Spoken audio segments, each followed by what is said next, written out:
Job, chapitre 1. Il y avait dans le pays d'Uz un homme qui s'appelait Job. Et cet homme était intègre et droit, il craignait Dieu et se détournait du mal. Il lui naquit 7 fils et 3 filles. Il possédait 7000 brebis, 3000 chameaux, 500 paires de bœufs, 500 ânesses et un très grand nombre de serviteurs. Et cet homme était le plus considérable de tous les fils de l'Orient. Ses fils allaient les uns chez les autres et donnaient tour à tour un festin, et ils invitaient leurs 3 sœurs à manger et à boire avec eux. Et quand les jours de festin étaient passés, Job appelait et sanctifiait ses fils, puis il se levait de bon matin et offrait pour chacun d'eux un holocauste, car Job disait « Peut-être mes fils ont-ils péché et ont-ils offensé Dieu dans leur cœur ?» C'est ainsi que Job avait coutume d'agir. Or, les fils de Dieu vinrent un jour se présenter devant l'Éternel, et Satan vint aussi au milieu d'eux.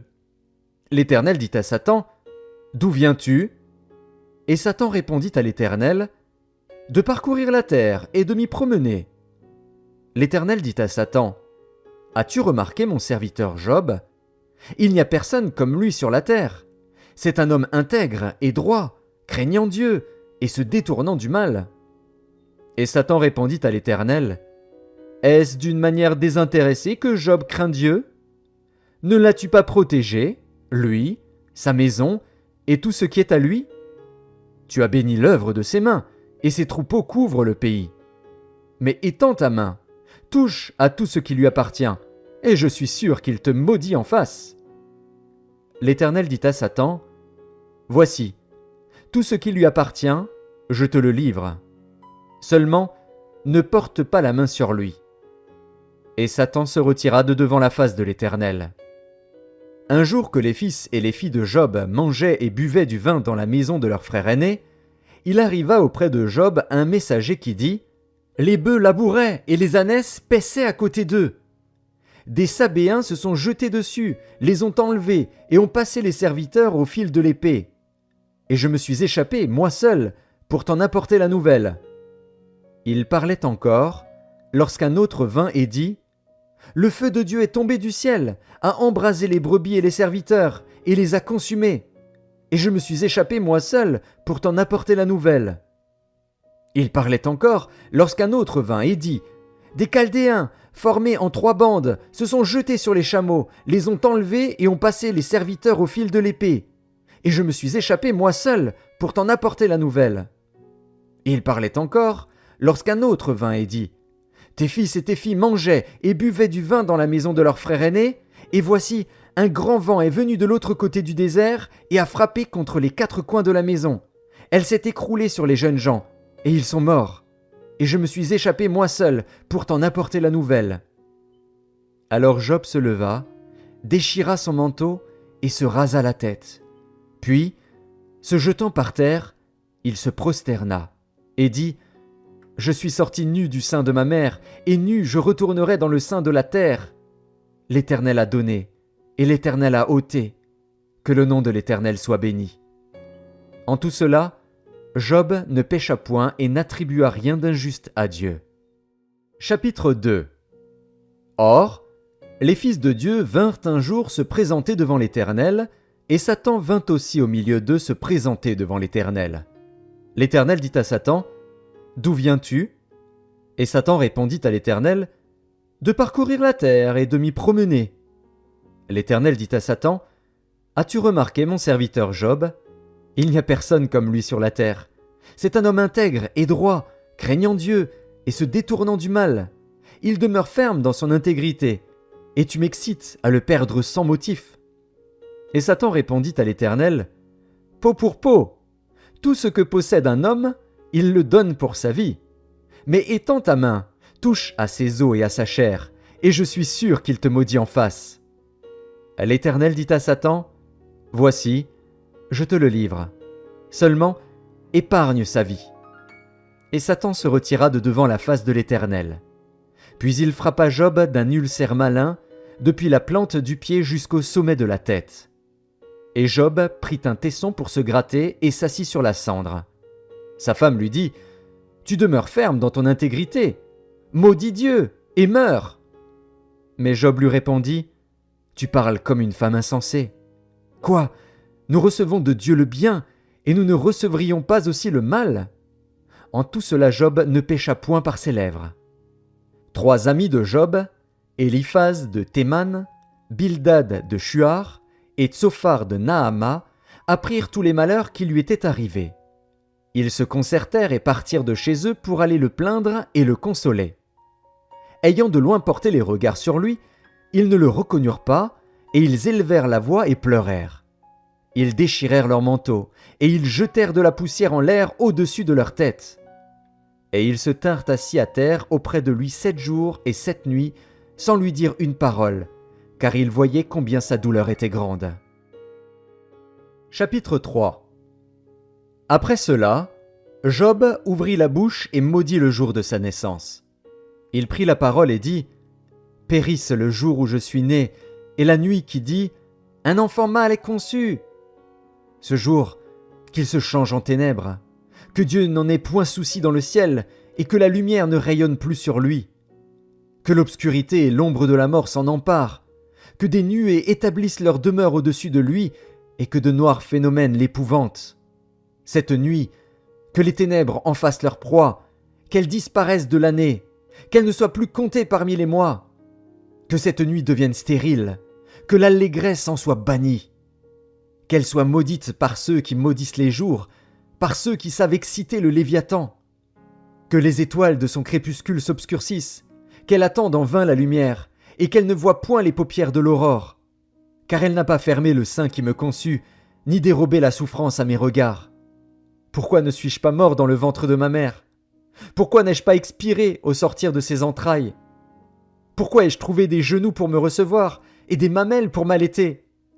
Je serai couché maintenant, je serai tranquille, je dormirai, je reposerai, avec les rois et les grands de la terre qui se bâtirent des mausolées, avec les princes qui avaient de l'or et qui remplirent d'argent leur demeure. Où je n'existerai pas, je serai comme un avorton caché, comme des enfants qui n'ont pas vu la lumière. Là ne s'agitent plus les méchants, et là se reposent ceux qui sont fatigués et sans force. Les captifs sont tous en paix, ils n'entendent pas la voix de l'oppresseur. Le petit et le grand sont là, et l'esclave n'est plus soumis à son maître. Pourquoi donne-t-il la lumière à celui qui souffre, et la vie à ceux qui ont l'amertume dans l'âme, qui espèrent en vain la mort, et qui la convoitent plus qu'un trésor, qui seraient transportés de joie et saisis d'allégresse s'ils trouvaient le tombeau? À l'homme qui ne sait où aller, et que Dieu cerne de toutes parts. Mes soupirs sont ma nourriture, et mes cris se répandent comme l'eau. Ce que je crains, c'est ce qui m'arrive. Ce que je redoute, c'est ce qui m'atteint. Je n'ai ni tranquillité, ni paix, ni repos, et le trouble s'est emparé de moi. Chapitre 4. Éliphaz de Théman prit la parole et dit, « Si nous osons ouvrir la bouche, en seras-tu peiné? Mais qui pourrait garder le silence? Voici, tu as souvent enseigné les autres, tu as fortifié les mains languissantes, tes paroles ont relevé ceux qui chancelaient, tu as affermi les genoux qui pliaient. Et maintenant qu'il s'agit de toi, tu faiblis. Maintenant que tu es atteint, tu te troubles. Ta crainte de Dieu n'est-elle pas ton soutien? Ton espérance, n'est-ce pas ton intégrité? Cherche dans ton souvenir. Quel est l'innocent qui a péri? Quels sont les justes qui ont été exterminés? Pour moi, je l'ai vu, ceux qui labourent l'iniquité et qui sèment l'injustice en moissonnent les fruits. Ils périssent par le souffle de Dieu, ils sont consumés par le vent de sa colère, le rugissement des lions prend fin, les dents des lionceaux sont brisées, le lion périt faute de proie, et les petits de la lionne se dispersent. Une parole est arrivée furtivement jusqu'à moi, et mon oreille en a recueilli les sons légers. Au moment où les visions de la nuit agitent la pensée, quand les hommes sont livrés à un profond sommeil, je fus saisi de frayeur et d'épouvante, et tous mes os tremblèrent. Un esprit passa près de moi. Tous mes cheveux se hérissèrent. Une figure d'un aspect inconnu était devant mes yeux, et j'entendis une voix qui murmurait doucement « L'homme serait-il juste devant Dieu? Serait-il pur devant celui qui l'a fait? Si Dieu n'a pas confiance en ses serviteurs, s'il trouve de la folie chez ses anges, combien plus chez ceux qui habitent des maisons d'argile, qui tirent leur origine de la poussière et qui peuvent être écrasés comme un vermisseau. Du matin au soir, ils sont brisés, ils périssent pour toujours, et nul n'y prend garde. Le fil de leur vie est coupé, ils meurent, et ils n'ont pas acquis la sagesse. Chapitre 5. Crie maintenant, qui te répondra? Auquel des saints t'adresseras-tu? L'insensé périt dans sa colère, le fou meurt dans ses emportements. J'ai vu l'insensé prendre racine, puis soudain j'ai maudit sa demeure. Plus de prospérité pour ses fils, ils sont foulés à la porte, et personne qui les délivre. Sa moisson est dévorée par des affamés, qui viennent l'enlever jusque dans les épines, et ses biens sont engloutis par des hommes altérés. Le malheur ne sort pas de la poussière, et la souffrance ne germe pas du sol. L'homme naît pour souffrir, comme l'étincelle pour voler. Pour moi, j'aurai recours à Dieu, et c'est à Dieu que j'exposerai ma cause. Il fait des choses grandes et insondables, des merveilles sans nombre. Il répand la pluie sur la terre et envoie l'eau sur les campagnes.